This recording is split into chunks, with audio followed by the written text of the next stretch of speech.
Hey guys, Dr. Alex here. In today's video, we're going to be talking about upper back and neck pain on the bike. We're going to be talking about a couple things to watch out for if this is something you're suffering from.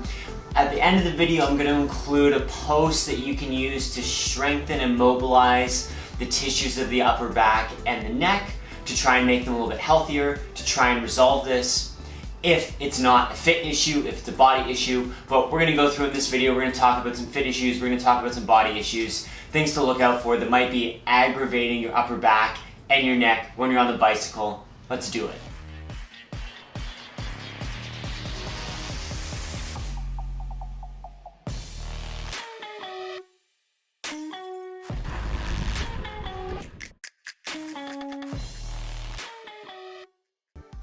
So guys, thanks for tuning in to another Cycling Doc video. If you haven't already yet, please like and subscribe so you can see more cycling related content like this. And if you don't like it, then I don't know, maybe you should watch something else. But I hope you enjoy.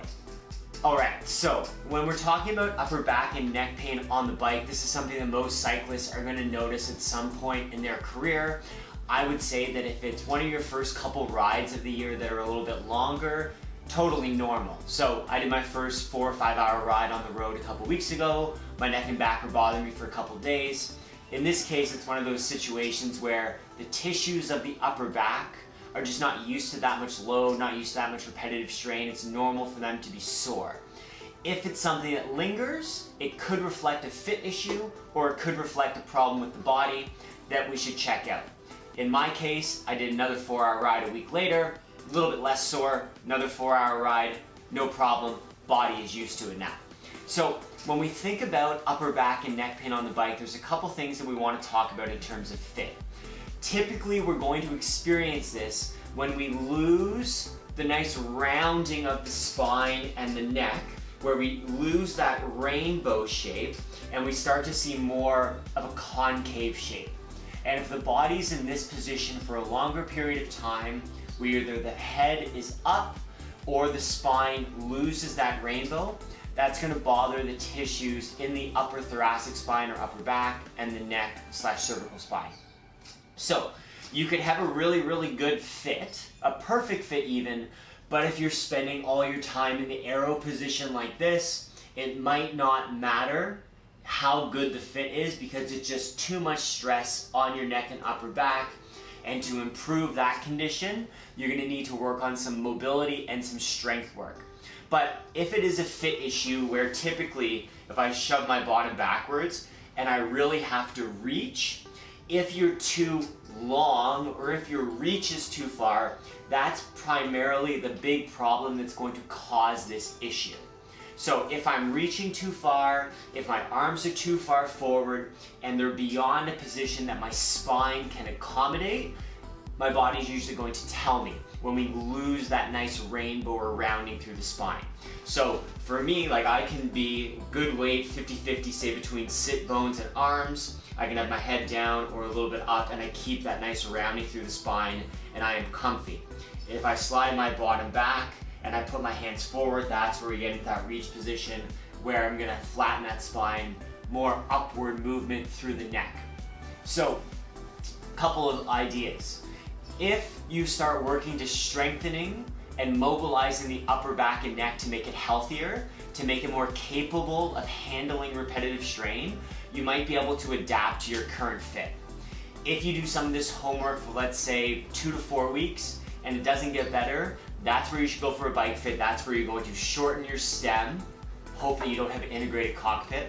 Shorten your stem, bring the reach back towards you, or if it allows, bring the seat forward so that you are a little bit more comfortable and you're not as long in that position. So in terms of approaching this issue, there's a couple things. Either we're gonna have to change the fit and or we're gonna have to change our body so that the body can handle more. Now, I would assume that if you're a professional or a triathlete, you are spending some time mobilizing and strengthening these tissues so that you can spend more time in this less than ideal position and that tissues can handle more. Ultimately, you could have a terrible fit, but if the body's super strong and mobile, it will be able to tolerate a poorer position or more load. So you can either change the fit, change your body, or you might have to change both. Now, something with this issue that a lot of people don't think about is their glasses. And so when you first get into cycling, you might not have cycling specific glasses. You might be like, say, using some Ray-Bans that just kind of cover your eye. And so what I've seen with other cyclists and what I experienced myself is that when you're on the bike, you're riding around, rather than being able to just move your head a little bit and look through the top of the glasses, you might have to really look upwards. Because if you've got those Ray-Bans on, you might not be able to see through the top part of the glasses versus you have some big ridiculous Oakleys here.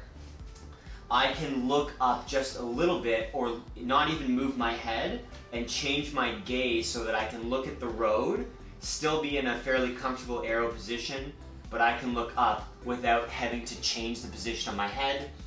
If you don't have the right glasses on, you might have to really move the neck dozens or hundreds of times in a ride. And if we're doing that, it might create repetitive strain on the neck and the upper back. So with the glasses, something to look for. If you don't have a good pair of glasses, like, you should buy some, get something that's going to protect your eyes from both the sun and anything on the road, and that has a little bit more of height in the glass so you don't have to keep cranking your neck upwards like that. So I hope that's helpful in terms of a quick review for upper back and neck pain. Make sure that you're not reaching too far. Make sure you got that nice round in the spine.